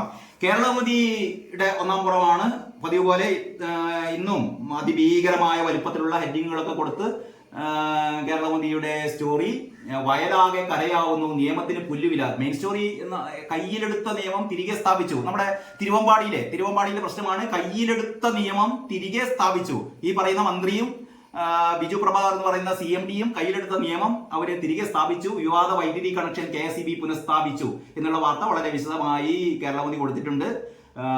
പിന്നെ പറയുന്നത് ശ്രീകുമാർ പള്ളിയിലേത്ത് കാണുകയാണെങ്കിൽ ഒരു നല്ല ഹായ്. ശ്രീകുമാർ പള്ളിയിലേത്ത് വളരെ മിടുക്കനായ ഒരു റിപ്പോർട്ടറാണ്. ശ്രീകുമാർ പള്ളിയിലേത്തിന്റെ റിപ്പോർട്ടാണ്. വയലാകെ കരയാവുന്നു, നിയമത്തിന് പുല്ലുവില, ഇനിയുമുണ്ട് 1.5 ലക്ഷം അപേക്ഷകൾ. അതായത് നെൽവയലുകളും തണ്ണീർത്തടങ്ങളും സംരക്ഷിക്കാൻ നിയമസഭ നെൽവയൽ തണ്ണീർത്തട സംരക്ഷണ നിയമം പാസാക്കി 16 വർഷം കഴിഞ്ഞിട്ടും വയൽ നികത്തൽ വ്യാപകം എന്ന വളരെ വളരെ പ്രസക്തമായ ഒരു റിപ്പോർട്ടാണ് ശ്രീകുമാർ പള്ളിയിലേക്ക് കൊടുത്തിരിക്കുന്നത്. വയലുകൾ മുഴുവനും കരയായി കഴിഞ്ഞാൽ സ്ഥിതി ആകെ അപകടത്തിലേക്കാണ് പോകുന്നത്. അങ്ങനെയുള്ള മുന്നറിയിപ്പാണ് ശ്രീകുമാർ നൽകുന്നത്. ജോയൽ ആർട്ടിയോക്ക് ദൈവം ഭരണഘടന എന്ന് പറയുന്ന ബാസി പാങ്ങിലിന്റെ ഒരു സോഫ്റ്റ് സ്റ്റോറി മേലെ കൊടുത്തിട്ടുണ്ട്. PSC അംഗമാകാൻ 60 ലക്ഷം. ഇതാണ് മെയിൻ സ്റ്റോറി പോലെ തന്നെ ഏറ്റവും മുഴുത്ത തലക്കെട്ടിൽ, ഫോൾഡിന്റെ താഴെയാണെന്നേ ഉള്ളൂ. PSC അംഗമാകാൻ 60 ലക്ഷം, CPM നേതാവിനെതിരെ അന്വേഷണം. അതില് രസകരമായ സുജിത്തിന്റെ ഒരു കാർട്ടൂൺ ഉണ്ട്. എന്നെ PSC മെമ്പർ ആക്കാം എന്ന് പറഞ്ഞ് വാങ്ങിയ കാശ് എവിടെയെന്ന് ചോദിക്കുമ്പോൾ നമ്മളെ സഖാവ് പറയുന്നു, PSC എന്നാൽ P എന്ന് പറഞ്ഞാൽ പാർട്ടി, S എന്ന് പറഞ്ഞാൽ സഖാക്കൾക്കുള്ള, C എന്ന് പറഞ്ഞാൽ കമ്മീഷൻ. PSC എന്ന് പറഞ്ഞാൽ പാർട്ടി സഖാക്കൾക്കുള്ള കമ്മീഷനാണ്, അതുകൊണ്ട് നിങ്ങളെ പൈസ ഒന്നുമില്ല, പൈസ പോയത് തന്നെ എന്ന് പറയുന്ന സുജിത്ത് വളരെ രസകരമായ രീതിയിൽ ഈ കാര്യം പറയുന്നു. മറ്റൊന്ന്, സുജിത്തിന്റെ തലവര SFIക്കെതിരായി പൊതുബോധം സൃഷ്ടിക്കാൻ ശ്രമം. ഐസക് പറയുമ്പോൾ ആശാൻ അക്ഷരമൊന്ന് പിഴച്ചാൽ 51 പിഴയ്ക്കും ശിഷ്യന് എന്നാണ് എഴുതുന്നത്. പിണറായി വിജയൻ നമ്മുടെ ശിവൻകുട്ടിയെ എടുത്ത് നടക്കുന്ന ഒരു ഫോട്ടോ കൂടി കൊടുത്തിട്ടുണ്ട്. അപ്പോൾ ആശാൻ അക്ഷരമൊന്ന് പിഴച്ചാൽ ശിഷ്യന്മാർക്ക് 51 പിഴയ്ക്കും. അതാണ് നമ്മളിപ്പം കണ്ടുകൊണ്ടിരിക്കുന്നത് എന്നാണ് സുജിത്ത് പറയുന്നത്. മോദി ഇന്ന് റഷ്യയിലാണ്. ട്രെയിന് മുകളിൽ കയറിയ 17കാരൻ ഷോക്കേറ്റ് മരിച്ച വാർത്ത കേരള കൗമുദിയിലുണ്ട്. അതാണ് കേരള കൗമുദിയുടെ 1-ാം പേജ്. കേരള കൗമുദിയുടെ മുഖപ്രസംഗം എന്താണെന്ന് കൂടി നമുക്കൊന്ന് നോക്കാം. കേരള കൗമുദി ഇന്ന് മുഖപ്രസംഗം ഇല്ല, ഇന്നലെ ഞായറാഴ്ചയായതുകൊണ്ട്. കേരള കൗമുദിയുടെ ഉള്ളിലെ പേജിൽ ജസ്റ്റിസ് ഹേമ കമ്മിറ്റി റിപ്പോർട്ടിനെ കുറിച്ചുള്ള ഒരു സ്പെഷ്യൽ സ്റ്റോറി, എനിക്കൊന്ന് കോവളം സതീഷ് കുമാറിന്റെ വാർത്ത സ്റ്റോറി തന്നെയായിരിക്കും ഇത്. ആ രഹസ്യങ്ങൾ 25-ന് റിലീസായേക്കും എന്ന് പറഞ്ഞാൽ ഇതുവരെ സർക്കാർ മൂടിവെച്ച സിനിമാ രംഗത്ത് സ്ത്രീകൾക്ക് നേരെ നടക്കുന്ന അതിക്രമങ്ങൾ, മറ്റ് അനാശാസ്യ പ്രവർത്തനങ്ങൾ, ഇവയൊക്കെ മറനീക്കുന്ന ആ റിപ്പോർട്ട് 25-ന് റിലീസ് ആയേക്കും. സംശയമാണ്, കാരണം ഇതിന്റെ ഇടയിൽ സർക്കാർ ഇനിയും എന്തെങ്കിലും തരത്തിലുള്ള ചില മൂടിവെക്കലുകൾ നടത്തുമെന്ന് നമുക്കറിയില്ല. ഭാഗ്യലക്ഷ്മിയുടെ ഒരു പ്രതികരണമുണ്ട്. ഭാഗ്യലക്ഷ്മിയാണ് കാര്യങ്ങളൊക്കെ തുറന്നു പറയുന്ന ഒരാൾ കേട്ടോ സിനിമയിൽ. ബാക്കി എല്ലാവരും പേടിച്ചിരിക്കുമ്പോൾ ഭാഗ്യലക്ഷ്മിക്ക് അത്ര ഒരു പേടിയുമില്ല. കാതലായ വിഷയങ്ങൾ മറച്ചു വെച്ച് ഹേമ കമ്മീഷൻ റിപ്പോർട്ട് പുറത്തുവിടുന്നതിൽ കാര്യമില്ല എന്നാണ് ഭാഗ്യലക്ഷ്മി പറയുന്നത്. ഒരുപാട് കാര്യങ്ങളൊക്കെ മറച്ചു വെച്ചുകൊണ്ട് റിപ്പോർട്ട് പുറത്തുവിട്ടിട്ട് കാര്യമൊന്നുമില്ല. കാര്യങ്ങൾ അറിയട്ടെ, ജനങ്ങൾ അറിയട്ടെ. വിഷയങ്ങൾ കമ്മിറ്റിക്ക് മുമ്പിൽ തുറന്നു പറഞ്ഞത് വെറുതെ പേപ്പറിൽ എഴുതി വെക്കാനല്ല. ഈ ചലച്ചിത്ര രംഗത്തുള്ള സ്ത്രീകളൊക്കെ അവരുടെ ദുരനുഭവങ്ങൾ പറഞ്ഞത് വെറുതെ ഈ പറയുന്ന റിപ്പോർട്ടിൽ എഴുതി വെച്ചിട്ട് മൂടി വെക്കാൻ വേണ്ടിയിട്ടല്ല. ഇത്രയും കോടികൾ മുടക്കിയത് ഇരയെ സംരക്ഷിക്കാനോ അതോ പ്രതിയെ സംരക്ഷിക്കാനോ എന്ന് വ്യക്തമാക്കണം. അപ്പോൾ ഈ പറയുന്ന ചലച്ചിത്ര രംഗത്തെ സ്ത്രീകൾ പറഞ്ഞ ദുരനുഭവങ്ങൾ മൂടി വെക്കുക എന്ന് പറഞ്ഞാൽ ഇത് സംരക്ഷിക്കാൻ പോകുന്നത് പ്രതികളെയാണ്. അങ്ങനെ പ്രതികളെ സംരക്ഷിക്കുന്ന നിലപാടാണ് വരാൻ പോകുന്നത് എന്നാണ് സംശയിക്കപ്പെടുന്നത്. മറ്റൊന്ന്, ഏറ്റവും പ്രധാനപ്പെട്ട ഒരു കാര്യം കൂടിയുണ്ട്. TP കേസ് ഇന്ന് സുപ്രീം കോടതിയിൽ വരികയാണ്. അതായത് TP കേസ് പ്രതികളെ ജയിലിൽ നിന്ന് വിട്ടയക്കാനുള്ള ഒരു ശ്രമം പാർട്ടിക്കാർ നടത്തിയിരുന്നല്ലോ, അത് പൊളിഞ്ഞുപോയി. അവസാനം ഇപ്പൊ ചെയ്യുന്നത് സുപ്രീം കോടതിയിൽ ഈ ഇരട്ട ജീവപര്യന്തമൊക്കെ ഒഴിവാക്കണമെന്ന് പറഞ്ഞിട്ട് ഈ പറയുന്ന പ്രതികളൊക്കെ സുപ്രീം കോടതിയിൽ ഹർജി നൽകിയിട്ടുണ്ട്. അത് പരിഗണിക്കണോ വേണ്ടയോ എന്ന് ഇന്ന് തീരുമാനിക്കും. ഇന്ന് നമുക്കറിയാം. ഇനി മാധ്യമമാണ്. മാധ്യമവും ഇന്ന് 1-ാം പേജ് ജാക്കറ്റ് പേജ് പരസ്യ പേജാണ്. അതുകൊണ്ട് മാധ്യമത്തിന്റെ 3-ാം പേജിലേക്ക് കിടക്കാം. 3-ാം പേജാണ് 1-ാം പേജാക്കി മാറ്റിയത്. മാധ്യമത്തിന്റെ മെയിൻ സ്റ്റോറി എന്ന് പറയുന്നത് കടന്നുകയറ്റമാണ്. മറ്റാരും കൈവെക്കാത്ത ഒരു വിഷയമാണ് മാധ്യമം മെയിൻ സ്റ്റോറി ആക്കിയത്. അതായത് ലഡാക്കിൽ ചൈനയുടെ ഭൂഗർഭ അറകൾ. ഇന്ത്യൻ അതിർത്തിയിലേക്ക് കടന്നിട്ട് ചൈനക്കാര് അവരുടെ ഭൂഗർഭ അറകളൊക്കെ ഉണ്ടാക്കിയിരിക്കുന്നു എന്ന് പറഞ്ഞാൽ ചൈനക്കാരുടെ കയ്യേറ്റം, ചൈനീസ് കയ്യേറ്റം ഇന്ത്യൻ അതിർത്തിയിൽ എന്നുള്ള അതിഗുരുതരമായ ഒരു ആരോപണമാണ് മാധ്യമം വാർത്തയാക്കിയത്. ഇത് ഹസ്നുൽ ബസയുടെ സ്പെഷ്യൽ സ്റ്റോറിയാണ്. ഈസ്റ്റേൺ ലഡാക്കിലെ പാങ്കോങ് തടാകത്തിന് ചുറ്റും ചൈനീസ് സൈന്യം ഭൂഗർഭ അറകൾ നിർമ്മിച്ചതിന്റെ പുതിയ ഉപഗ്രഹ ദൃശ്യങ്ങൾ പുറത്തുവന്നു. അമേരിക്ക കേന്ദ്രമാക്കിയുള്ള ബ്ലാക്ക് സ്കൈ കമ്പനിയാണ് ഈ വർഷം മെയ് വരെ എടുത്ത ചിത്രങ്ങൾ പുറത്തുവിട്ടത്. ചൈനീസ് സൈന്യത്തിന്റെ ആയുധങ്ങളും ഇന്ധനവും സൂക്ഷിക്കാനുള്ളതാണ് ബങ്കറുകൾ എന്ന് ചിത്രങ്ങൾ വ്യക്തമാക്കുന്നു. ഇതാണ് സ്റ്റോറി. ഇത് മോദി സർക്കാരിനെ ചോദ്യം ചെയ്ത് ഖാർഗെ, മോദി അടിക്കാനുള്ള വടി എന്നുള്ള രീതിയിൽ ഖാർഗെ ആദ്യം തന്നെ അടി തുടങ്ങിയിരിക്കുന്നു. ഇനി രാഹുൽ ഇതിന്റെ പിന്നാലെ വരും. ട്രെയിൻ മുകളിൽ കയറിയ വിദ്യാർത്ഥി ഷോക്കേറ്റ് വലിച്ചു എന്നുള്ള വാർത്ത അതും രണ്ടു കോളത്തിൽ നന്നായി കൊടുത്തിട്ടുണ്ട്. പിന്നെ താഴെ ഏറ്റവും പ്രധാനമായിട്ട് കൊടുത്തത് വൈദ്യുതി പുനഃസ്ഥാപിച്ച് തടിയൂരി സർക്കാർ. നേരത്തെ പറഞ്ഞ തിരുവമ്പാടിയിലെ പ്രശ്നം എല്ലാ പത്രങ്ങളും അർഹമായ പ്രാധാന്യത്തോടെ വാർത്ത കൊടുത്തിട്ടുണ്ട്. വൈദ്യുതി പുനഃസ്ഥാപിച്ച് സർക്കാർ തടിയൂരി, സാധാരണക്കാരുടെ ഫ്യൂസൂരും വൻകിടക്കാർക്ക് താരാട്ട് എന്ന് പറഞ്ഞ നേരത്തെ നമ്മളേതോ പത്രത്തിൽ പറഞ്ഞല്ലോ, മനോരമയിൽ തന്നെ ആയിരുന്നു തോന്നുന്നു. ഈ പറയുന്ന വൻകിടക്കാരുടെ കുടിശ്ശിക അത് ഒന്നാം പേജിൽ തന്നെ മാധ്യമം കൊടുത്തിട്ടുണ്ട്. സാധാരണക്കാരുടെ ഫ്യൂസൂരും വൻകിടക്കാർക്ക് താരാട്ട്, കുടിശ്ശിക 2310 കോടി കുടിശ്ശികയുണ്ട് വൻകിടക്കാരിൽ നിന്ന് പിരിച്ചെടുക്കാൻ, അത് പിരിച്ചെടുക്കുന്നില്ല. അപ്പോൾ സത്യവാങ്മൂലം നൽകണമെന്ന വൈദ്യുതി മന്ത്രിയുടെ നിർദ്ദേശം പിൻവലിച്ചു. ഞായറാഴ്ച രാത്രി 8:35 വൈദ്യുതി പുനഃസ്ഥാപിച്ചത്. അങ്ങനെ ആ പ്രശ്നം ഒത്തുതീർന്നു എന്നാണ് പറയുന്നത്. പിന്നെ ഇതിന്റെ ഈ കോഴ, നമ്മുടെ പാർട്ടി കോഴ ഇതിന്റെ മാധ്യമത്തിന്റെ 3-ാം പേജിലാണ് ഉള്ളത്. PSC അംഗമാകാൻ ഏരിയ കമ്മിറ്റി അംഗം 22 ലക്ഷം വാങ്ങി എന്ന് പറയുന്ന വലിയ തലക്കെട്ടോടെ തന്നെ കൊടുത്തിട്ടുണ്ട്. പരാതി ജില്ലാ സെക്രട്ടേറിയറ്റ് നടപടി കൈക്കൊള്ളും. ലോക്സഭാ തിരഞ്ഞെടുപ്പിലെ കനത്ത തോൽവിയിൽ ആത്മപരിശോധന നടത്തി തെറ്റുതിരുത്തൽ നടപടികളുമായി മുന്നോട്ടു പോകുന്നതിനിടെ നേതാവ് കോഴയാരോപണത്തിൽ കുടുങ്ങി മന്ത്രി അടക്കമുള്ള നേതാക്കൾ വിവാദത്തിലേക്ക് വലിച്ചിഴക്കപ്പെട്ടത് പാർട്ടിയെ പ്രതിരോധത്തിലാക്കിയിട്ടുണ്ട്. പറയുന്നത് മാധ്യമമാണ്. സംസ്ഥാനത്ത് പകർച്ചപ്പനി അതിരൂക്ഷം എന്നുള്ള വാർത്തയുണ്ട്. മാധ്യമത്തിന്റെ എഡിറ്റോറിയൽ എന്ന് പറയുന്നത് ജാമ്യമാണ് നിയമം, പക്ഷേ അതല്ല നടക്കുന്നത്. UAPA കേസുകളിലെ പ്രതികൾക്ക് ജാമ്യം കിട്ടാത്തതിനെ കുറിച്ചാണ് മാധ്യമം എഡിറ്റോറിയൽ എഴുതിയിരിക്കുന്നത്.